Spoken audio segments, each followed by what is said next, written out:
from here to here, but I could be able to go from this side and come out from that side. Or I could go from here around like that and come out from here. So it's difficult to correlate in the Cartesian space, which was easy in the case of 2 degree of freedom robots.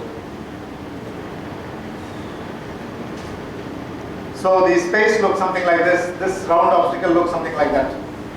Now the question comes, I want to go from here to there.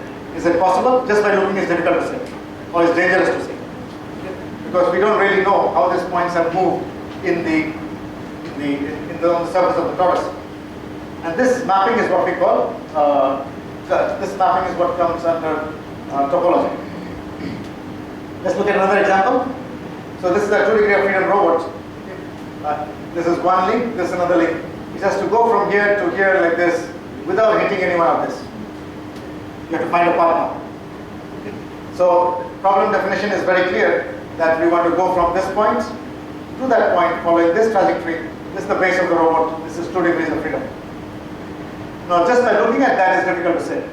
So one way would be going to configuration space. How do we go into configuration space? Exactly the same. Vary theta 1 and theta 2. Wherever there is an obstacle, intersection with the obstacle, plot it there as a point. And then collect all those points, and that's your obstacle. Now here you can see that the color also is coded there. So the black one is actually that one. The shapes are completely gone. The gray one, the light gray one is this one. This one is probably that one, and this one, a green color is there. So what was looking very nice here has become all kinds of crazy shapes. But it's easy to plan here. Suppose I want to go from here to here. Now I know this is my free path, and I can follow this value. Okay? So we need to go from the 2D space to Cartesian space, to the C space, and then plan a path. And it's always not very easy. That's what I said. That suppose you want to go from here to there, just by looking at it, it appears there's no way, but there could be a way. It could be going out from here, or it could be coming out from here and then getting here. Okay. So the third question that we said in path planning is that the algorithm should be able to tell you if a path does not exist also. It's not only that it should tell you that the path exists, but it should also say that there is no path. It's not possible. Okay? And all that can be done only in this kind of space, configuration space. Now if I increase one more degree of freedom here now, I make it 3 degree of freedom. What will happen? This is my theta 1, that's my theta 2. I increase one more, make it theta 3, so this is my theta 3 now. So perpendicular to this, I have theta 3. So for every theta 3, every increment in theta 3, there will be one shape like this. So it's like saying, this is my theta 1, theta 2, and theta 3 is coming out of the board. So for theta 3 equal to 0, it is this one. For theta 3 equal to 1 degree maybe. So you will get one more plane which is parallel to that. And you'll be getting all planes which are coming out now. Okay? So in 3-dimensional space, you can again do this and figure out what the obstacles look like, where there is free space, etc., etc. But if you start going higher than that, then there is problem, because we can't visualize more than 3D, right? But there are ways by which you can do for 4D, 5D, 6D. Okay? So that's not the objective of this presentation today. But those of you working on it can look at it. How do you do planning for higher degree of freedom systems in space? Okay, so with this basics, let's move forward. So this is for higher degree of freedom systems.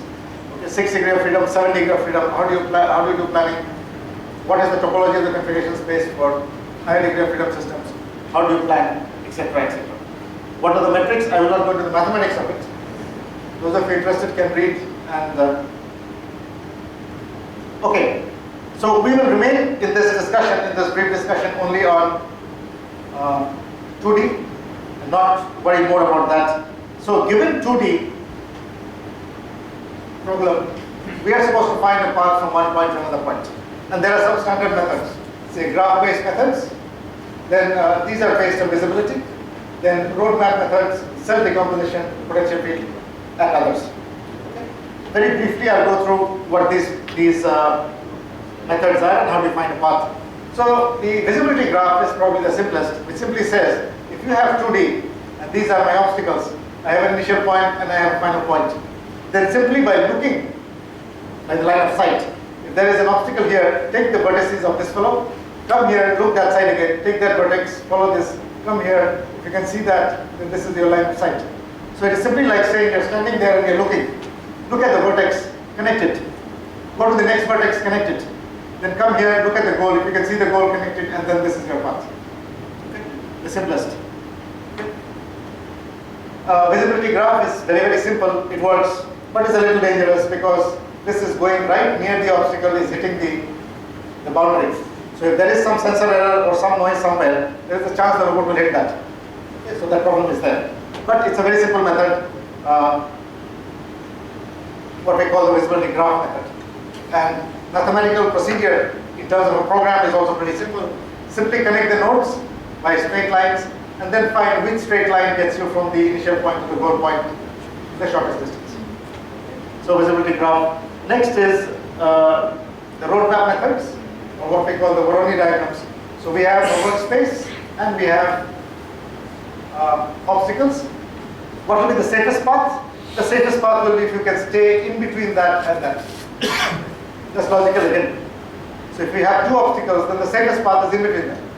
So take the boundary here, take the boundary of the obstacles, find the in-between paths, and that is your path from any point to any other point. Suppose I want to go from here to there, just connect it from here to there. Then we have other methods like trapezoidal cell decomposition. So essentially we decompose the cells. So what we do is we connect straight lines from the edges with the boundaries, find the midpoints and connect the midpoints. So we are basically connecting straight lines with the vertices of the obstacles. So we connect straight line here, straight line here, straight line, find the midpoints and connect them. That is probably a path from one point to another point.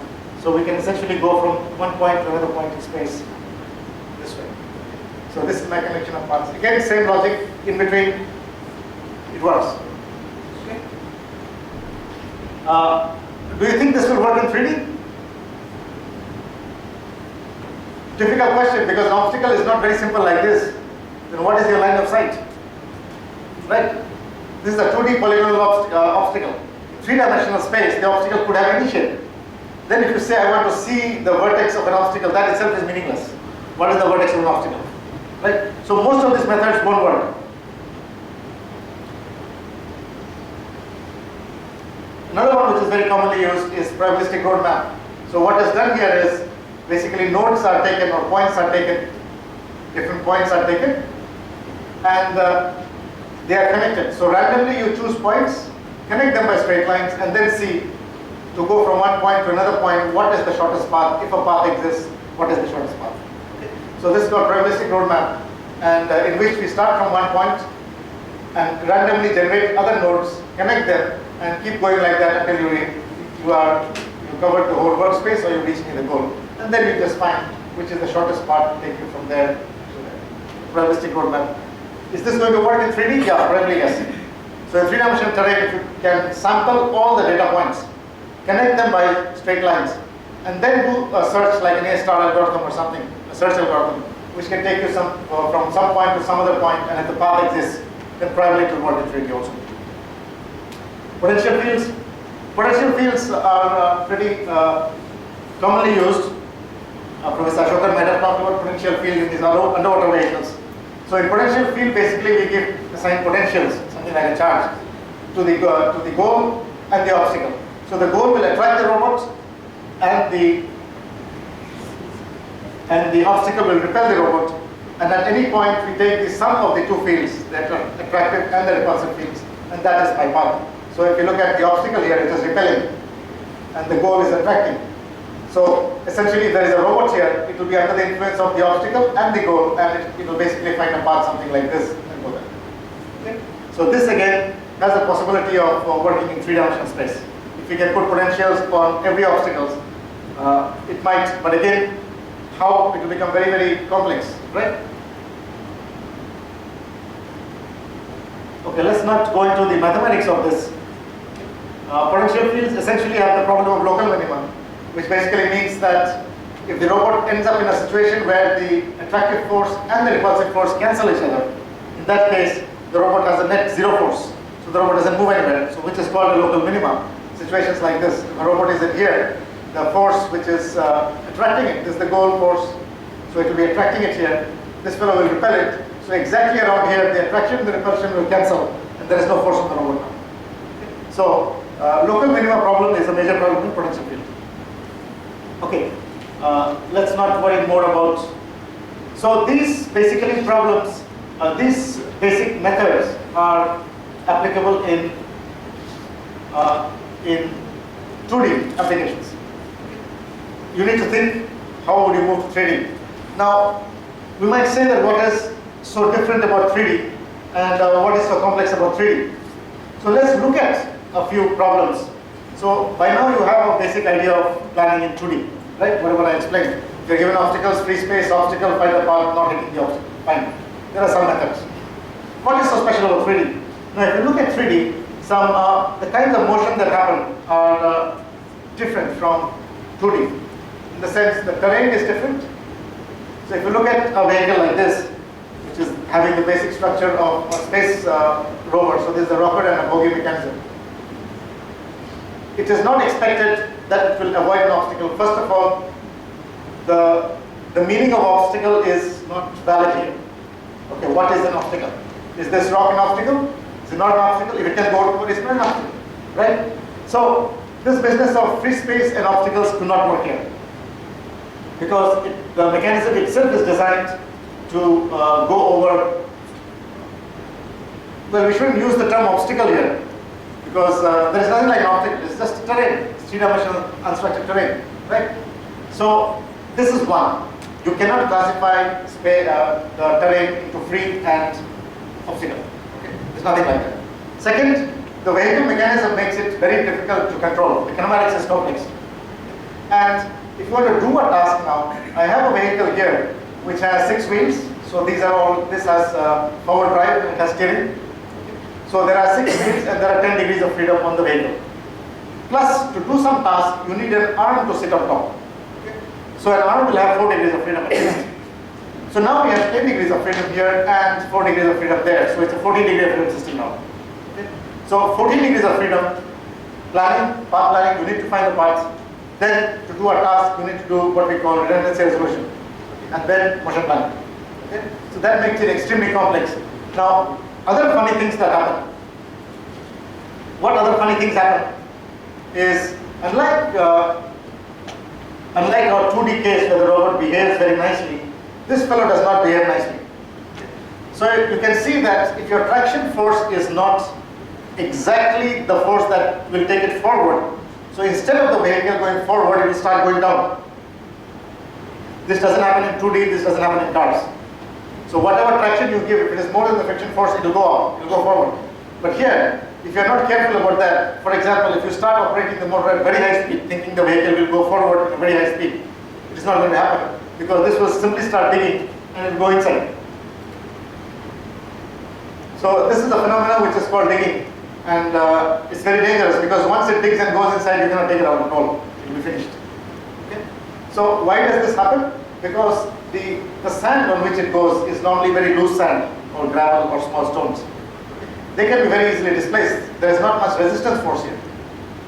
So if your traction force is more than that, instead of going forward, it will start digging. And in the process of digging, it will go inside. Okay. Another thing that happens is what we call slip. Let's have a look at this one. So the vehicle, because of the kind of terrain we are dealing with, so this is the front view, this is the side view rather, or front view, this is the top view. So this is an unstructured terrain having all kinds of rocks and sands, and it is going up and down. It is being tracked by using markers. So when it is moving, there is something which we call slip. So the slip can happen in the forward direction, it can happen in the lateral direction, and it can happen in the steering direction. Okay? That means the vehicle, the wheels are rotating, the vehicle is not going anywhere. Okay? Why? Because the friction is not enough, maybe it's just slipping. So another thing that happens is the vehicle can start slipping. So you might say that what is so great about it? What is so great about it is that it's very difficult to model mathematically these problems. Number one, when it starts digging, okay, how would you mathematically model that? And when would you say, would you be able to predict that it's actually going to dig? At most we can say that the traction forces are enough, but just a little bit. Then if it starts slipping, how do you model slip? It depends on the properties of the material, right? And the material properties change from stone to sand to what? Third problem is, or maybe I'll come to that last, is the other problem is terrain. How would you map the terrain? Okay? So all of this combined makes motion planning in 3 dimensions a very, very difficult problem. Okay? So let's look at, first let me look at how would you generate a terrain. So this is some work we had done for the Chandrayaan project from ISRO, both the rover navigation and the terrain mapping part. Unfortunately, they did not go to the moon, but they went up to Mars. Now they want to plan to go to the moon again. And this is part of the project terrain mapping and kinematics and planning, motion control for rovers, for ISRO rovers. And the very basic problem in terrain mapping is, given a 3-dimensional terrain, how would you generate its map? We can use stereo vision with one point correspondence. So I have 2 cameras, but with camera you don't get depth. So you need a laser to take the depth at some point and then correlate, hoping that that is correct. Now the problem with that is there is miscorrespondence errors will come. Then your depth mapping is only at one point, so the other points will be wrong. The third point, the worst point for space rovers, is that it is very, very computation intensive. The moment you put a camera, it becomes computation intensive. It takes power, it takes time, it takes very high speed of processing. And most of the space rovers, they do not have either of them. So their processors are very, very low powered. So most of these processors run at about 10 megahertz. 10 megahertz is less than our mobile phone today. But that's the processors they use. Their power consumption is 10 watt, nothing more than that. So you don't have power, you don't have computation speed. So how do you get your terrain now? So you can use stereo. So are there other methods? So another method that we devised is what we call structured light. Now structured light is something like this. So you have a light, something like the pointer I'm using, which is a red light. It's a laser, but it's a very low power laser. Now if I can make a line laser, this is a line laser similar to the dot that you can see there. And if I shine it at an object, if the object is flat, for example on this table if I put a line laser, it's flat. Okay? So you'll get back a line, right? But if there is an undulation, for example I keep this one, now I put my line laser. So the line laser will be flat from here, then it will come up like this, then it will go like that, then it will go down. So what will happen is you will get a break in the laser now. Okay? So if I shine this laser on an obstacle, not an obstacle, on a surface profile, and I get back a shape like this, then I get an idea that okay, there is something which has this shape. It's not flat. So what we can do is, suppose I shine this line laser in 360 degrees, okay, 1 degree intervals. I capture all the lines that are coming back and then fuse them, something like a point cloud. Okay? Then I can generate a map and say that this is my map and this is what the terrain looks like. Okay? So what we did is we devised this structured light. Why structured light? Because the power consumption is very small here, low computation, very, very low computation. Hardly 5 watt it takes. Computation is very low computation. And the idea is, can be seen here, that if you are shining this line laser on to this surface profile, you can look at the line which is being shown. It is shining like this. So because of the handle, there is a projection there. What the camera will be seeing is a line like that. Okay, so corresponding to this, it sees that. Can you see that? So when you're rotating in 360 degrees, as the fellow is rotating, this shape will keep changing. So now if you take all of the lines together and merge them, what you'll get back is the complete profile. Okay? This has again something to do with topology. That the way it is shining, the way the profile is, you can get it back exactly the same way. So what we need to do here is, so we have a line laser, we have a camera, very low powered webcam. Because again, low power, low computation. And we pre-calibrate the scene. That means this line laser is calibrated and the camera is also calibrated. So exactly the projections we know. For example, if it is deflecting by that much, I know exactly what is the height because it is pre-calibrated, right? So with that we can generate terrain profiles and then proceed. So the first thing we need to do in three dimensions is get the terrain map. Okay? After you get the terrain map, so these are just examples of what it would look like. So what the image processing does is it simply takes off the black part, it removes the black part, takes the red part, and this is my red line, right? And then combine, and you get like a profile. So basically, we can get profiles of very complex structures also. So for example, it was done for this screw threads, okay? And accuracy is very, it's about 0.1 millimeters. Okay? So a very simple method like this can be used for generating profiles. This is the screw thread profile that came back. So you can see the screws, okay, is very accurate. So it's a very accurate process. And this is also showing that if you're shining from this side, moving like this, how the profile changes. So we are starting from here, moving like this. So as the profile here is changing, this one is also changing. Then you take them, combine them, and you get it back. So each of this line corresponds to one scan. So we're getting this back there. This is 3D profiling. Now if I do the same thing with a system mounted on a rover system, which is pre-calibrated, so calibration is done in the horizontal and vertical planes, we can get back exact profiles. So this is of course the lab. So we have boxes. So when you do the scanning and get it back, we can get back exactly the structure of what this was there. And in 3 dimension, it will look like this. So you can change your line of sight, you can change your view, and get back exactly what it looks like, in which direction. Problems? The problems are, in 3D, there can be surfaces like this, there can be surfaces like this, especially on the moon. There can be craters, there can be undulations. If you're looking in this direction, you cannot see there. Similarly, if you're seeing in this direction, you cannot see here. Then what? Okay. So what is done is more than one viewpoint is taken. So if you have a single viewpoint, you probably wouldn't get all the data. So take a viewpoint from, this is my viewpoint. Take a scan this side, you can't see here, you can't see there. So next is, when you come here, take a scan again, and then fuse the information. Okay. So take multiple scans in different directions, fuse them. Then you get more or less a complete map. But after doing this, what we do get is the first step. So the rover has a structured light system sitting on top, which first builds the map. So what a map would look like is something like this. For every x and y, it will tell you what is the z corresponding to that x and y. Right? So this is the map that we have got. And now based on the map, suppose I want to go from here to there, what will be the best paths to take it from here to there on this map? Okay?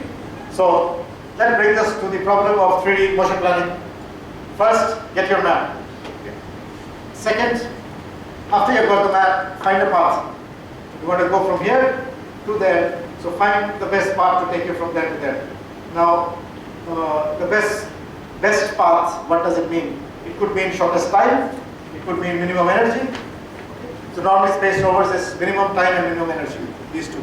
Energy is very important. And of course, what are the constraints? Constraints are, it shouldn't try to climb something which it cannot climb, and it should be stable. It shouldn't overturn something. Right? So path planning essentially has to do with finding a path from one point to another point which is stable, which gives least energy, and the shortest time. That's the path. Next, how would you go on that path? Okay, so 2 parts. So here we are going on. The first part that we are looking at is how would you plan a path? Getting a map. So we have got our map, now we want to plan our path. And as I said before, that the structure of the rover is such that it has a pivoted joint there, a revolute joint. There is a revolute joint here. So when this wheel is going up, it simply rotates about that joint and it doesn't affect that. So this can climb over very high gradients. It can go down gradients without toppling. It can be on differentials. So there is a averaging link at the back there. So this can be at a different height, this can be at a different height. So they can go like this, sideways. Anyway. So most space rovers like the Sojourner, then the Chandrayaan-1 rover which is ISRO built, they all have the same structure, which is called rocket bogie. I won't go into the design and aspects of this, but we had built exactly the similar one, having exactly the same, it's a prototype, having same dimensions, having same structure, same actuation. So given a map, find a path from one point to another point.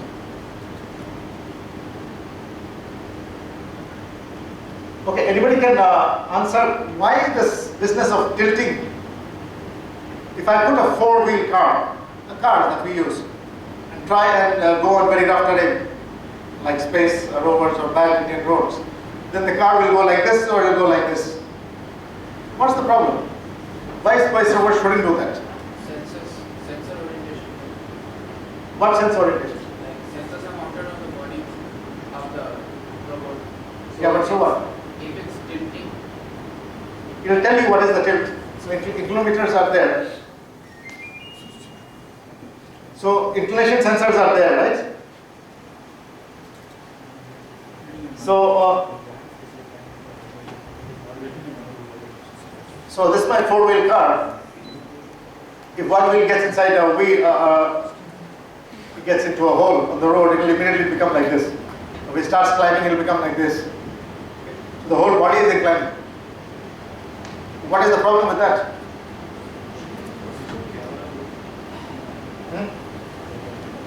The unequal stress distribution over the body of the base. Okay, but this is already designed with a very high factor of safety, so it won't matter. Getting a map first. Getting a map.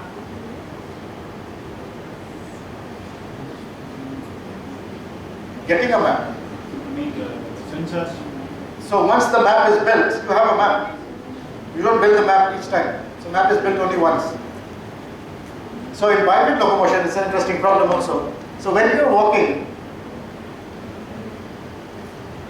is your horizontal axis always horizontal? When you're walking, when you walk, you have two eyes, right? It's like two cameras. Is this axis always horizontal? If it's not horizontal, what will happen?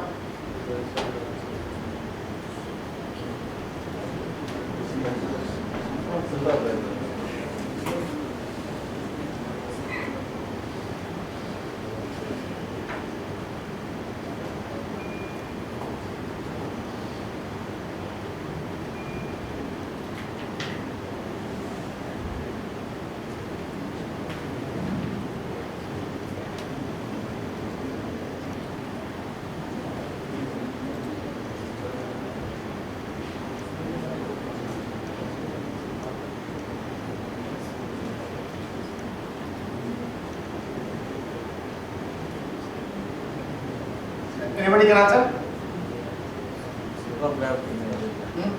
CG position may vary. No, all those CG position will vary, of course, but all that is taken care of in the design and the all that, right? So if you are walking and you suddenly start doing like that, what will happen to your planning and control? stereo camera. Huh? Stereo camera should be Stereo camera should be? at what level? Why? That's the whole question. So why the horizontal axis should remain horizontal? The image will be oblique. Hmm? Not in the horizontal plane, the image will be oblique. So what? So you cannot understand how to move that. Cannot understand or Like the robot cannot understand. understand? Robot understands, that's a very strong language. In fact, like it cannot identify what's obstacles or something. Right, move on. Okay, this whole business of planning is with reference to a map. Even when we are walking or doing something with reference to a map, right? I'm seeing everything like this. This is my map. On this, I'm doing the planning. So once the once the rover builds a map, it fixes its XYZ local coordinate with respect to the map now. So if it changes, what happens if it rotates like this? Its axis will rotate, its local axis. Now it doesn't know whether the map has rotated or it has rotated. You understand the problem? If there is a relative rotation between two frames, which one has rotated? How do you know? So when I'm doing like this, I have rotated or the room has rotated. So when we walk also, it's always straight because we maintain our balance with respect to the horizon there. If you have ever noticed, one way you localize yourself is by looking at the horizontal. So if your eyes are horizontal, you look at a straight line. If it is straight, it means you are straight also. But in the case of a space rover, there is nothing like, which will come to at the end, that when we talk about a local frame, global frame, there is nothing like a frame. Which one has gone, it won't know. So space rovers always have to maintain that the horizontal axis should remain horizontal. Otherwise, it will get disoriented in the map.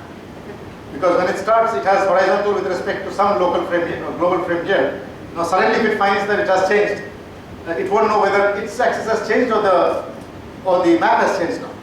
And there's no way of knowing. That is why these mechanisms are used not only for stability and mechanical design, that it is more stable, it can climb, etc., etc. But from the navigation part, it's very, very important that your axis should be maintained. Okay. Okay. So.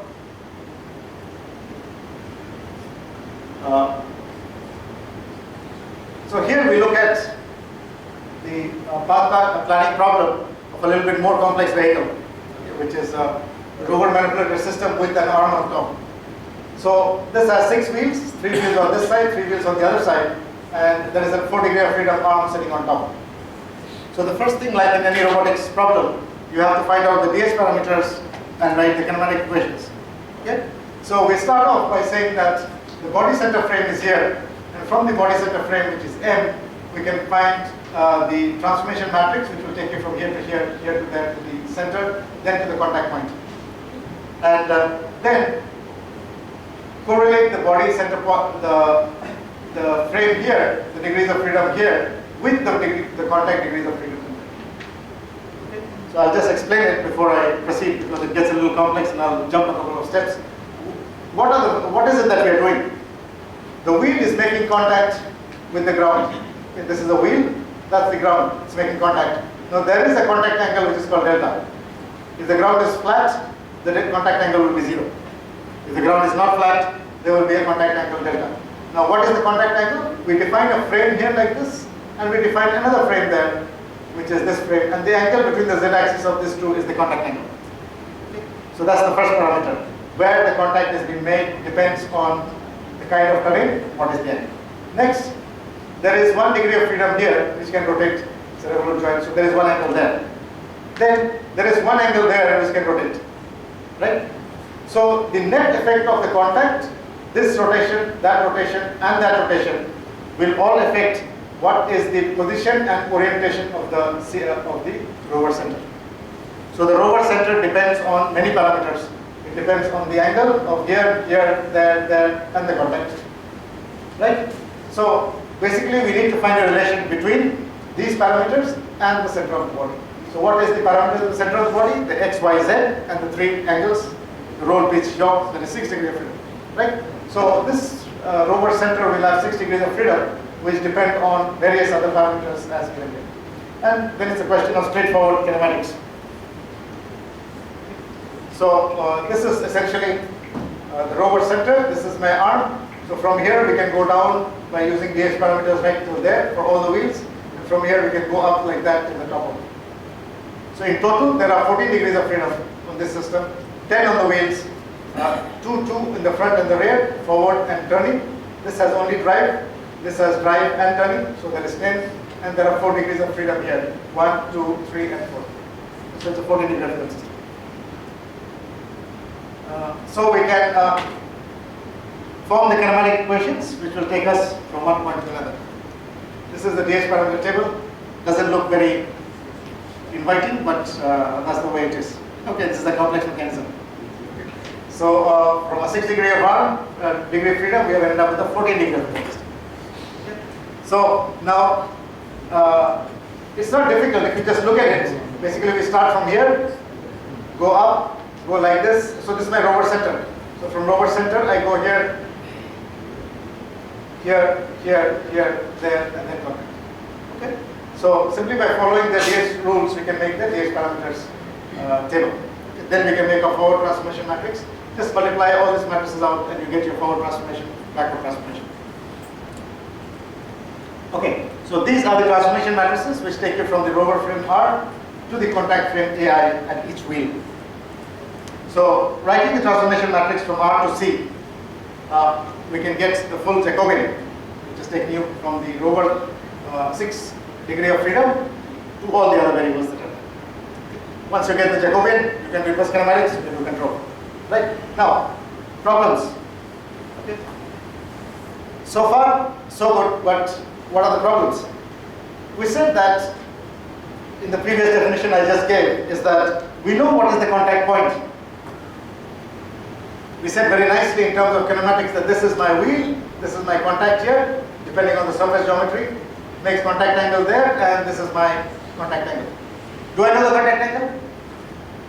No, I don't know the contact angle. Where the rover is on the terrain, how do you know? What is local, what is global? Where does it make contact? How do you know? There is no way of measuring this angle. Right? So most of the parameters will end up here is actually you can't measure. Like you cannot measure slip, you cannot measure contact angle, you cannot measure, you can just estimate it. Okay? So there are problems everywhere, which is good in terms of research, so you can keep doing research and writing papers, and there's no solution you know, but you can suggest methods, you can do it like this. Okay?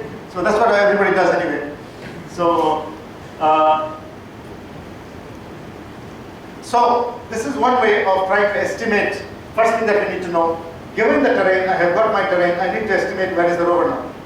So what we do is, basically, we optimize a function. So we basically optimize the distance between the z coordinate of the wheel and the z coordinate of the terrain. Okay? So it basically says that if I place suppose my rover is here, I don't know where the contact has been made. So what I do is, from here I simply start lowering the rover onto the ground. Okay? And then I see where the distance between the contact points and the distance between the contact points on the wheels and the point of contact on the terrain is 0. That means contact is made. So this is the optimization function. So this basically says that is this is the contact of the wheel contact point, it's given by this, the z coordinate of that, and the z of the terrain. So for every xy, there is a z. So this is my xy and there is a z. So if that z is same as the wheel contact z, that means the rover has made contact. So the first thing that we need to do is to find this optimization function and slowly lower the rover such that contact is made. Now I know contact has been made, and I also can compute my angle delta. That's the contact angle. Then we go on to find the Jacobian, which doesn't look very nice, but so this Jacobian basically tells us that the rover has 6 degrees of freedom, 3 for the arm and 3 for the rover, and this is my J matrix, and these are all the parameters that can vary. What are the parameters that can vary? If you look here, one is the angle. This angle can vary. This rocker angle can vary, which is beta. This angle can vary, that is gamma, that can vary. The wheel contact angle can vary, which is delta. And then the steering angle, which is psi, there is a steering angle there. All this can vary. So depending on all this, you'll get a position and orientation of the rover center body. And that is my Jacobian matrix, which is given by this matrix. So this is the final Jacobian matrix, which gives us the relation between the rover body and all the other parameters that can vary. So we have written it in our standard standard robotics way of writing it. Then when you write your Jacobian in terms of. Now coming to path planning.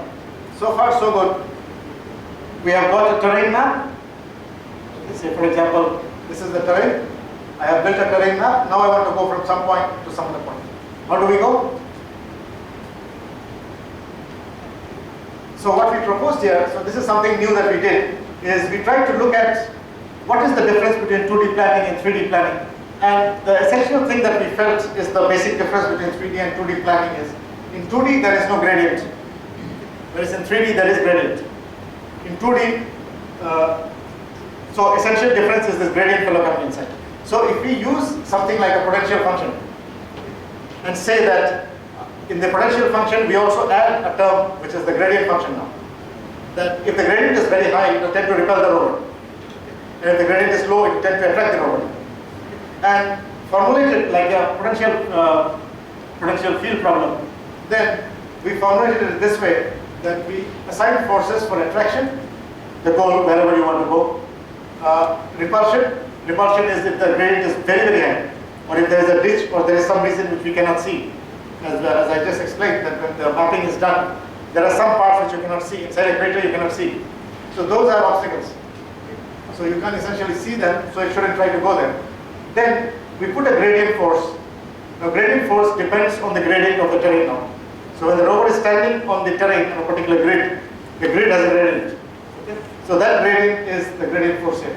So our total function consists of attractive force, repulsive force, tangential force and gradient force.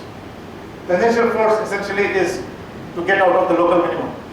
So if it gets stuck with the local minima, the tangential force is a tangential force which will get to push it away. Okay? So this is a new function which we proposed, and using this function, the basic mathematics is given there, what it looks like.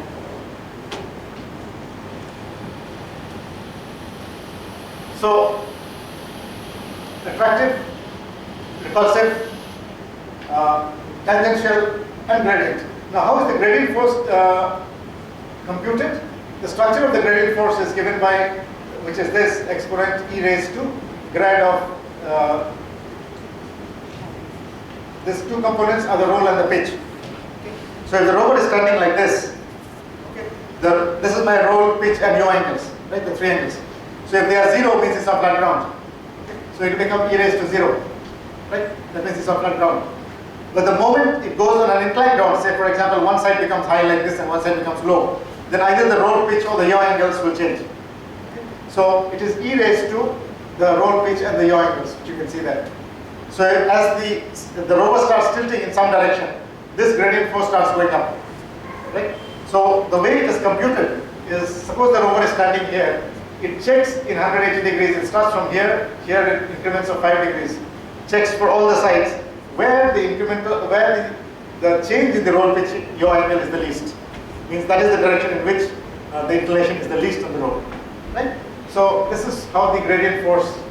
So this is something new, the addition of the gradient force on 3D. So combining this, we can basically do an optimization.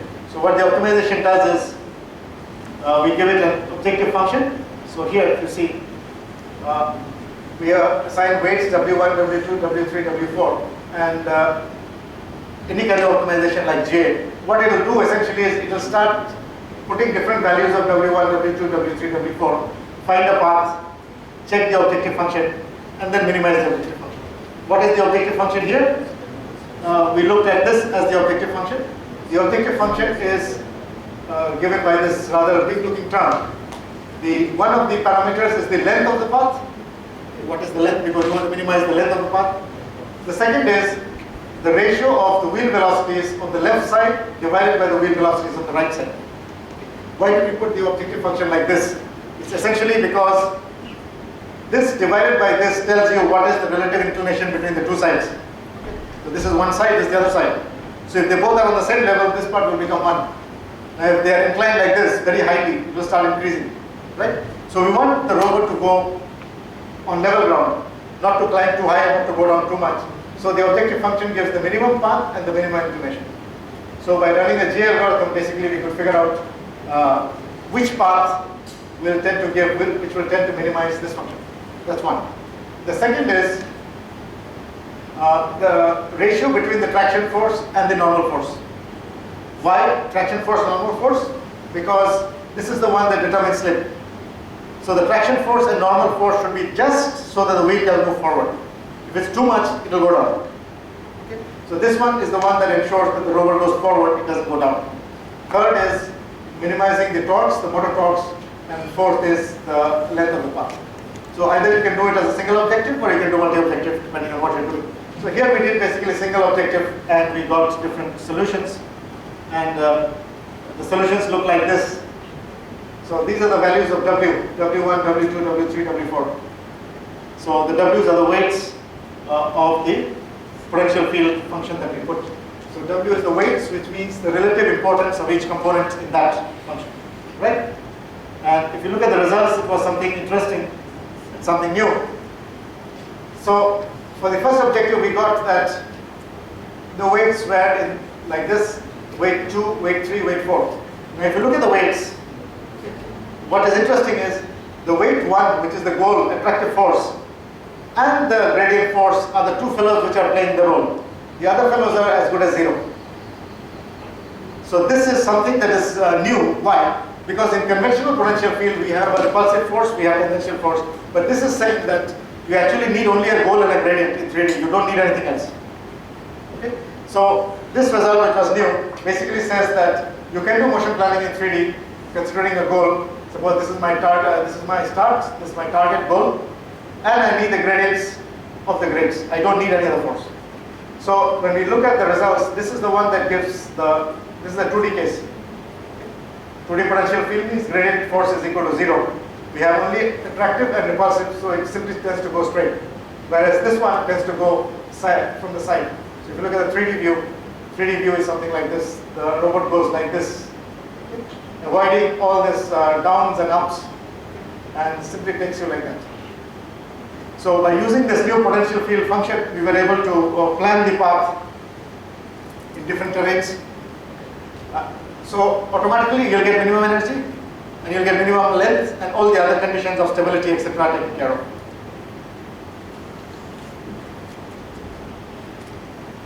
So for different paths, we tried out different kind of configurations, etc., etc. We were able to find different paths. Now, once you have the path of the rover, and you want to do a task with the end effector, say I want the end effector to move like this on this path. Okay. Then it's a question of motion control, redundancy resolution, because there are 14 degrees of freedom here, and you want this end effector which has only x, y, z, 3 degrees of freedom to follow this path. So if I just want this end effector to follow the path, I have to resolve this x, y, z in terms of 14 degrees of freedom which are on the other side. And those of you in robotics would know that it's not very easy to do that. Okay, so you'll get infinite solutions and there'll be a big mess. Because there are, the Jacobian itself is the size of the Jacobian is about 24 by 36. Okay, so it's a very big Jacobian. So what we try to do here is, I'll just jump this part.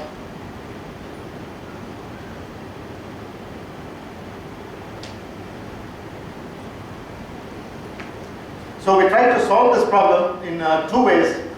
The first way is by standard optimization, by using augmented Lagrangian method. And the second is by doing learning. By using learning, by using some machine learning technique, either neural net or support vector machine or support vector regression or whatever. Okay. And the third is, of course, the standard robotics inverse kinematic solution with redundancy resolution. That means you take the pseudo inverse and get the null vectors. So the first is what we did is we looked at the problem and formulated the problem like this, where what we're trying to minimize is 1 by 2 of the manipulation ability of the manipulator into the vector of the joint angles. W is the weight matrix, and this is the angle of this is the joint vectors. So what this basic function is doing is, it is putting the manipulation ability at the bottom, and it is minimizing the norm of the angles. So if you have the arm like this, and we have the rover here, this will ensure that the arm moves such a way that the manipulation ability is maximized. Okay. And the joint angles are minimized. Now if you minimize the joint angles, what you get is minimum energy. So using extended Lagrangian, we were able to find the solutions for this on different terrains. This is showing the case of rover moving on different terrains, how the joint angles are varied. This is the RMS error for following a trajectory. So we are giving it a trajectory at the end effector. It has to resolve that trajectory into the joint angle vectors and then follow. But the problem here is it's not real time. Those of you doing optimization would know that it takes days and hours and days sometimes. So in a real rover, if you just want to do a small thing like this, and you take 2 days to solve, it doesn't make much sense. So are there other methods which are real time? Because we are always interested in real time. So the other methods where we can do real time is using machine learning. One is neural net, the other is support vector machine. So what we try to do, we try to teach this inverse kinematic solution using what we call the coordinate self-organizing maps or KSOM maps, which is basically neural net. And how this basically works is here. So this is my relationship, right? So I have my, you are familiar with this theta dot is equal to j into x dot, right? For a robot manipulator, this is the joint angle, this is the end effector, right? For the manipulator, for our rover also, we are giving the end effector XYZ. This is what I want, a given trajectory, and there are 14 degrees of freedom here, 14 thetas. But the Jacobian basically relates this end effector trajectory with the joint. And in terms of control, what I want is this. Sorry, I did the other. X naught is equal to.